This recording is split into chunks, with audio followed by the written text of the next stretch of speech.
παγκόσμια πρώτη αυτή την καταπληκτική ταινία του Αστέρη Κούτσουλα, ανακυκλώνοντας τη Μύδια. Πριν μας μιλήσει ο δημιουργός ο ίδιος, ο Αστέρης ο Κούτσουλας, να πω μόνο ότι είναι μεγάλη μας τιμή που για μια ακόμη φορά είναι στο θέατρό μας εδώ ο ίδιος ο Μίκης Θεοδωράκης.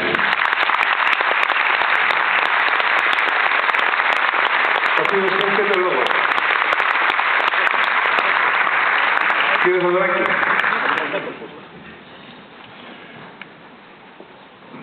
Πρέπει κάποιος να το πιάνει αυτό έτσι.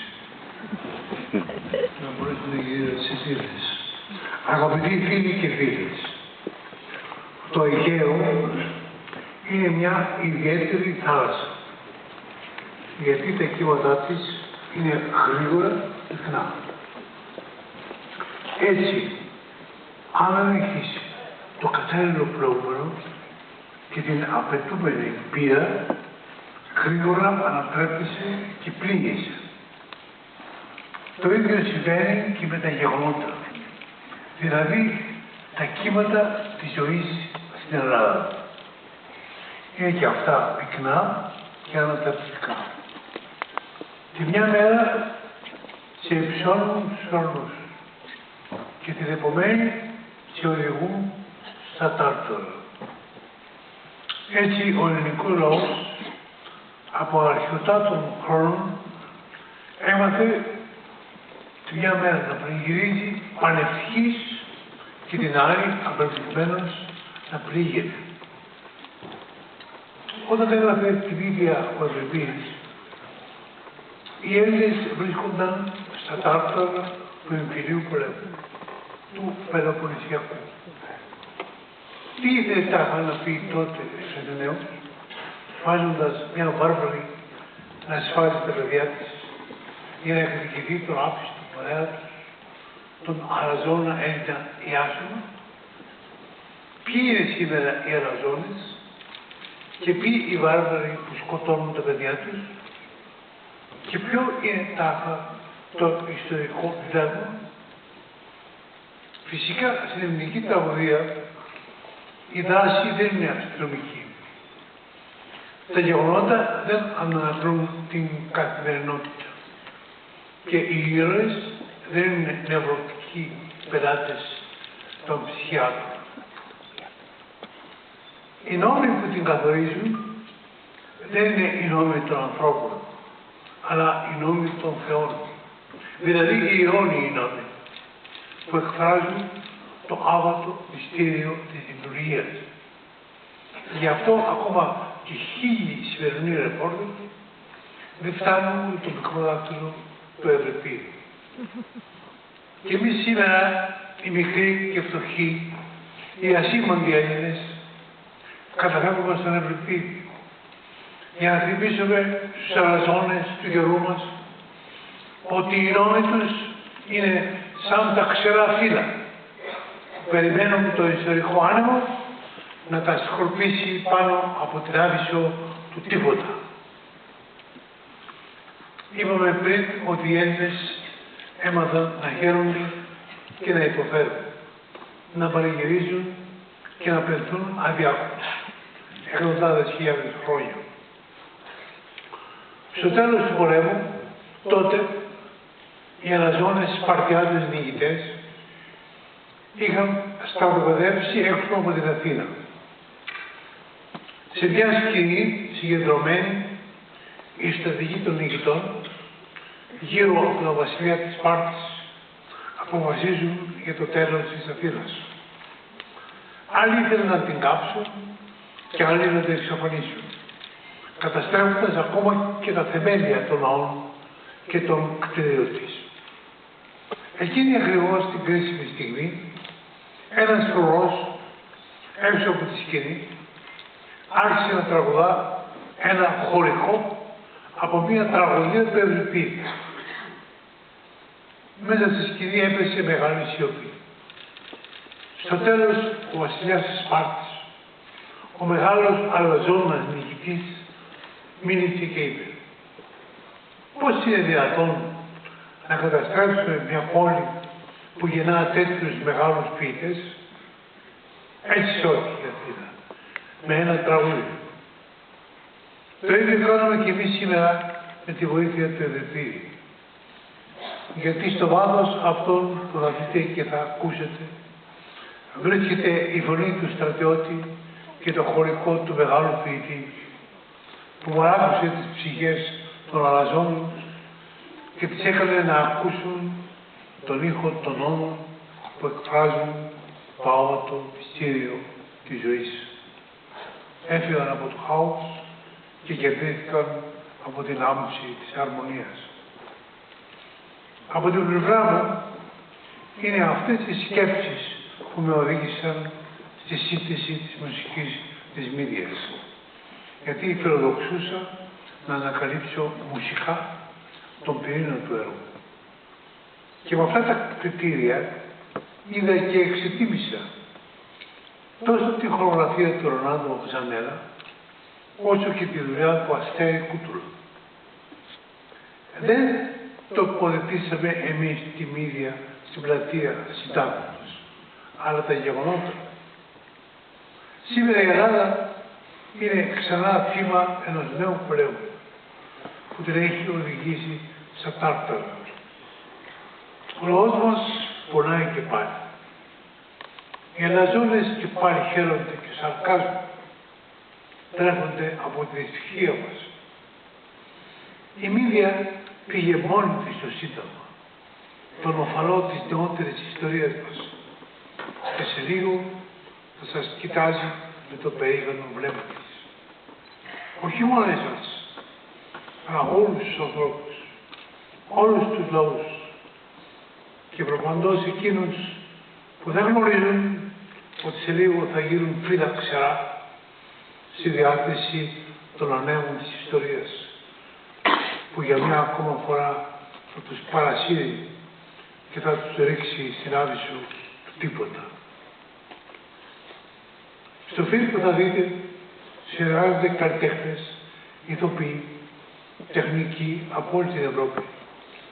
Με κορυφαίους τον Ιταλό Ρενάτο Ζανέλα, τις Γερμανίδες Μπέλα Ήλμαν, Ίνα Κούτουλα και Μποβέμ Ρόζεμπαουμ, τους Ρώσους σολίστ, μουσικούς και χοροδούς της Μουσικής Ακαδημίας της Αγίας Πετρούπολης, με κορυφαία Μύδια την Ταρέγκο και τέλος τους Έλληνες, τον σκηνοθέτη Αστέρη Κούτουλα, τη Μαρία Κουσουνή που αποδίδει χορευτικά την Μύδια, τον οπερατέρ Μιχάλη Γερανιό, τον υποφαινόμενο συνθέτη και διευθυντή ορχήστρας και τέλος τον μεγαλύτερο όλο, τον πλαστουργό της Μύδιας, τον Ευρυπίδη. Χωρίς να υποτιμώ τους άλλους και κυρίως το εξαίρετο Ιταλό χορογράφο, θεωρώ τη Μύδια που θα δείτε ένα ελληνικό δημιούργημα. Όχι για να καυχηθώ σαν Έλληνας, αλλά γιατί έχουμε ανάγκη να δώσουμε στη διεθνή κοινή γνώμη μια απάντηση υψηλής αισθητικής και ηθικής και πνευματικής ανωτερότητας στις απαράδεκτες συκοφαντίες που έχει δεχτεί η χώρα μας από τα γνωστά χαρτιά των οικονομικών επιδρομένων που μαστίζουν το λαό μας επιδιώκοντας την ορική καταστροφή μας. Είναι σαν να τους λέμε, μάταια προσπαθείτε να διαστρεβλώσετε την εικόνα της Ελλάδας και του λαού μας. Ο πνευματικός μας πολιτισμός από την εποχή του Ευρυπίδη σήμερα είναι ο βράχος που πάνω του θα συντριβούν τα κύματα των συκοφαντιών που εξαπολύουν κατά της χώρας και του λαού μας. Η Μύδια που θα δείτε είναι η σημερινή Ελλάδα. Προσέξτε τα τελευταία 10 λεπτά. Εκεί που η Μαρία Κουσουρή με την καθοδήγηση του Ζανέλα αναδεικνύεται σε κορυφαία ερμηνεύτρια του καιρού μας και συγχρόνως σε μια ιδανική μορφή της σύγχρονης Ελλάδας που σπαράζει από τα σκληρά χτυπήματα της μοίρας. Δείτε τη φοβερή σκηνή με την κραυγή που την ακολουθεί η σταύρωση. Η Μύδια προσπαθεί να σταθεί όρθια. Πέφτει ξανά και ξανά. Όμως στο τέλος κάθεται πάνω στο σκάβος, την αργό, το σύμβολο του μαθών της. Ορθώνει με περηφάνεια το κορμί της. Γυρίζει αργά το πρόσωπό της και ατενίζει με αξιοπρέπεια και δύναμη εχθρούς και φίλους, σαν να λέει «Είμαι εδώ, ακέραιη, νικήτρια του χρόνου, είμαι η Ελλάδα». Σας ευχαριστώ.